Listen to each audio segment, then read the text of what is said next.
पैया लागो तोर देवता गुण लगाओ तोर। दुनियम बगराए गुरु ज्ञान के अंजोर। गुरु पैया लागा तोर देवता गुण लगावा तोर। दुनियम बगराए गुरु ज्ञान के अंजोर।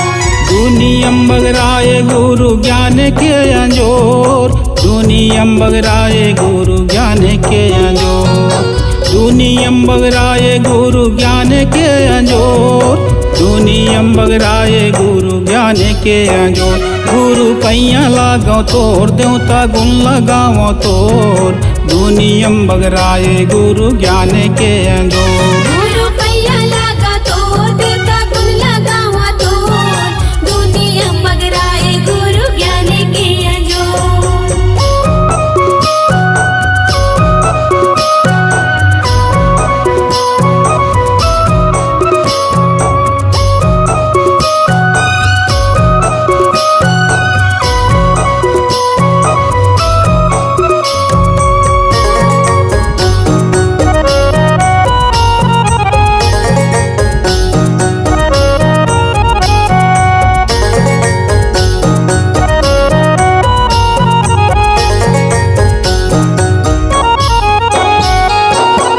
लैका आयन गुरु हमन तोर चरण माँ। हमन तोर चरण माँ नहीं तो जानन गुरु कुछ भेद मरमला।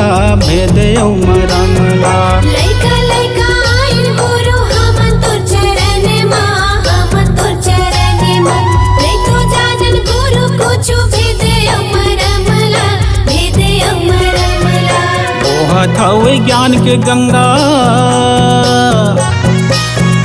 ओहत हवे ज्ञान के गंगा चरणों में तोर। गुरु पैया लागो तोर देवता गुण लगाओ तोर। दुनियम बगराए गुरु ज्ञान के अंजोर। गुरु पैया लागा तोर देवता गुण लगावा तोर। दुनियम बगराए गुरु ज्ञान के अंजोर।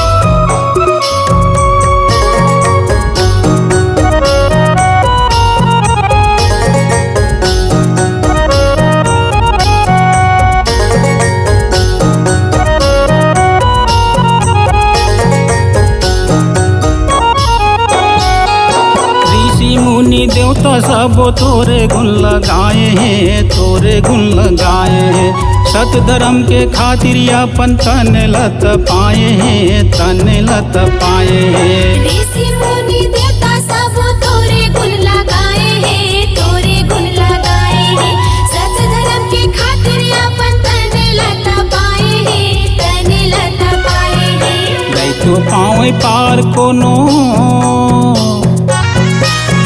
नहीं तो पावे पार कोनो महिमा के तोर। गुरु पैया लागो तोर देवता गुण लगाओ तोर।